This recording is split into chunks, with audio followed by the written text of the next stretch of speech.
where we call it the middle class, which is trying to move upwards, and sometimes they can move downwards also.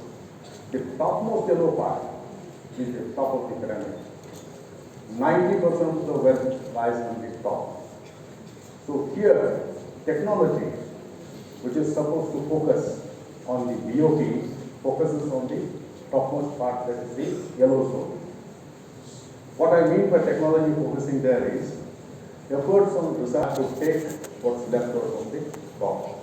This is the situation currently and globally. R&D expenditure also, the top is the highest, the bottom is the lowest. That's why we say technology is absolutely biased. It doesn't work technically for the poor. Have you ever seen a smartphone being made exclusively for the farmer? No.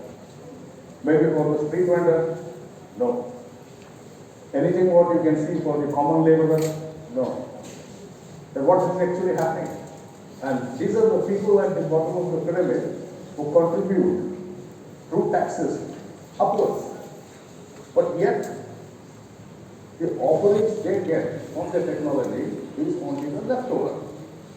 And this is where social innovators, as I call it, come into picture. And when I say social innovation, I say when you make an innovation, what you affect is bring a quantum change, a macro change, or a micro change in an existing system, or something absolutely new. But according to me, a social innovator should be one who brings change into the society, and especially for the people who require it the most. That is the bottom of the pyramid. So the BOP population, this is the new terminology which came in after Professor C.K. Prahlad, who is known as the guru of marketing and guru of management. He coined the term.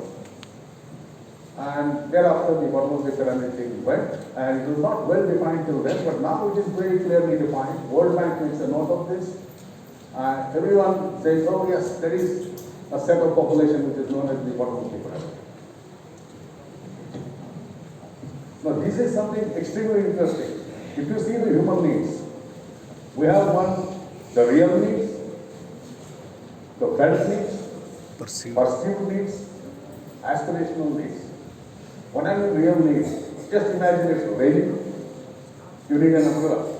That's a real need.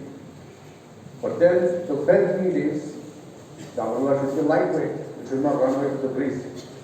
And then you have the perceived need. Oh, supposing the umbrella is more colorful and I stand up with the umbrella. Aspirational needs is the umbrella should be big enough to hold 2 or 3 people under it.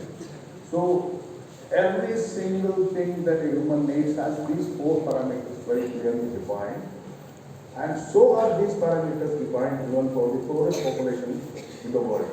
The poor also imagine about their requirements in exactly the same manner, in these 4 paradigms.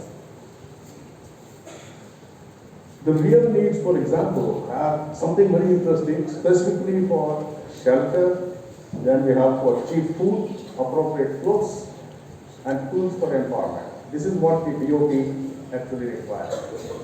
They say, we need a good home to stay, we need cheap food, which I can afford, which is nutritious and nice, then I need good clothes, I also need something, a tool in terms of technology or some other method which can increase my income. For example, you take a vegetable seller on the streets. Now this person, when he sells the vegetables, as the time starts clicking towards noon and as it becomes evening, he slowly draws himself into a different curve, because if he does not sell all his vegetables, he has to go back home with a product which is not good the next day. It perishes. So his thought is, I don't have a refrigerator. I cannot store this vegetable. Could there be a mass refrigerator where we deposit unsold vegetables and we take it out the next day?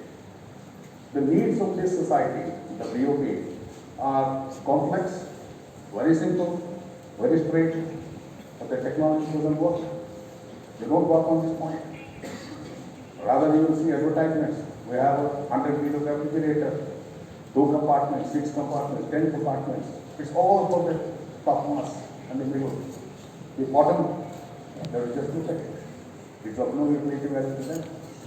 This is where the biggest challenge in the society starts, that the needy are not getting the needful technology.